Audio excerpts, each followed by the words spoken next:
பச்சைப்பயிறு வச்சு அல்வா செய்ய போகிறேன். இது பாருங்கள், இது வந்து 167 ml தான் இருக்குது. இந்த அளவு தான் போட போகிறேன். இது ஒரு அளவுக்கு நம்ம இப்போ கழுவி வறுத்துக்கிட்டு செய்ய போகிறோம். இதுக்கு 2 அளவு தண்ணி ஊற்றிக்கணும். ஒரு அரை டம்ளர் பால், இது முந்திரி பிஸ்தா பாதாம் கட் பண்ணி வச்சுருக்கிறேன். செய்யலாம் வாங்க, வீடியோக்குள்ளே போகலாம். 2-3 நடை நல்லா கழுவிக்கணும், நல்லா தேய்ச்சி கழுவிக்கணும். கழுவி ஊற வைக்க தேவையில்லை. தண்ணி வடிஞ்சது நம்ம எடுத்து வறுத்துக்கலாம். இந்த அளவு பொரிஞ்சால் போதும், வறுத்தது போதும். இதை நம்ம எடுத்து நிறுத்திட்டு ஸ்டவ் ஆஃப் பண்ணிவிட்டு நம்ம ஆற விட்டு பவுடர் ஆக்கிக்கலாம். 1 ஸ்பூன் கிட்ட நெய் ஊற்றிக்கிறேன்.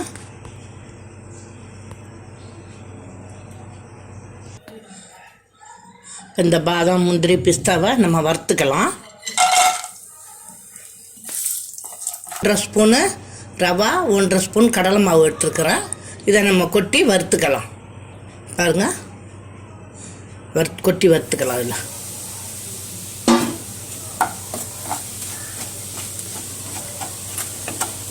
அந்த நெய்யிலே நம்ம வறுத்துக்கணும்.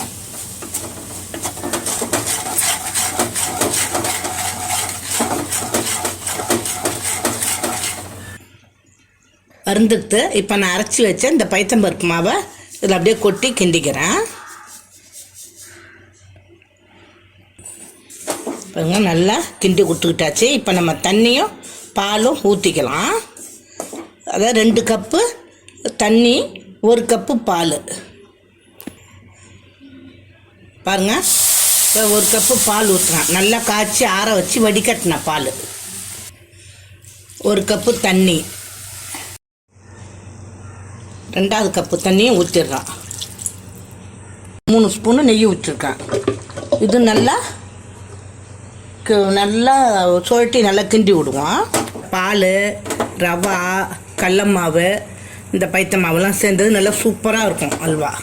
எப்படி வருது பாருங்கள், ஒட்டாமல் இப்படியே எந்த அளவுக்கு வருது பாருங்கள். இன்னும் கொஞ்சம் நம்ம வந்து நெய் போடணும்.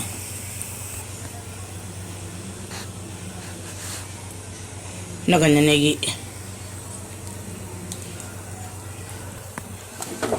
நல்லா அந்த நெய்யிலே நம்ம நல்லா இப்படி சுழட்டி விட்டு நல்லா எடுக்கணும்.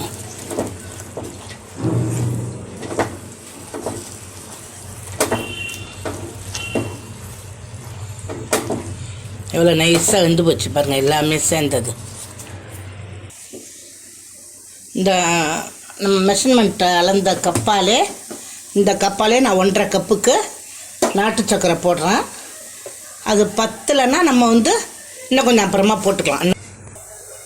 இதில் வந்து 1/2 கப்பு சர்க்கரையும் கொஞ்சம் ஒரு 1/4 ஸ்பூன் ஏலக்காயும் போடுறேன். அதெல்லாம் சேர்த்து நம்ம வந்து கிண்டிக்கலாம். பாருங்க, திருப்பி ஒரு 4 ஸ்பூனு நெய் போட்டிருக்கேன். இது திருப்பி கிண்டி விடுவோம். இப்போ இந்த வறுத்து வச்சது எல்லாமே பாதாம் பிஸ்தா முந்திரி எல்லாமே இதில் நம்ம கொட்டிடலாம். கொட்டி கிண்டிக்க அளவுக்கு நெய் நல்லா இது அல்வா சுருண்டு நெய் பிரிஞ்சு வந்துருக்கு பாருங்கள். இதோட இறக்கிடலாம். நாட்டு சக்கரை போட்டதுனால உங்களுக்கு இதை மாதிரி இருக்குது. இதே நீங்கள் வந்து வெள்ளை ஜீனி போட்டிங்கன்னா உங்களுக்கு வெள்ளையாக இருக்கும்.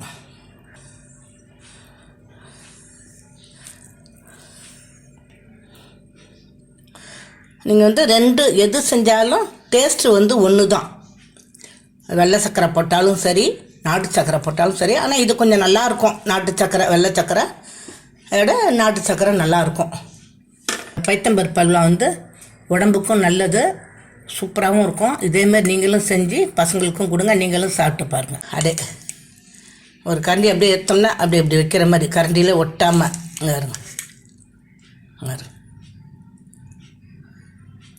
சூப்பராக இருக்கும்.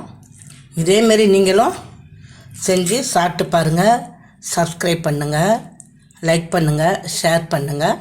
இந்த வீடியோ பார்த்ததுக்கு நன்றி.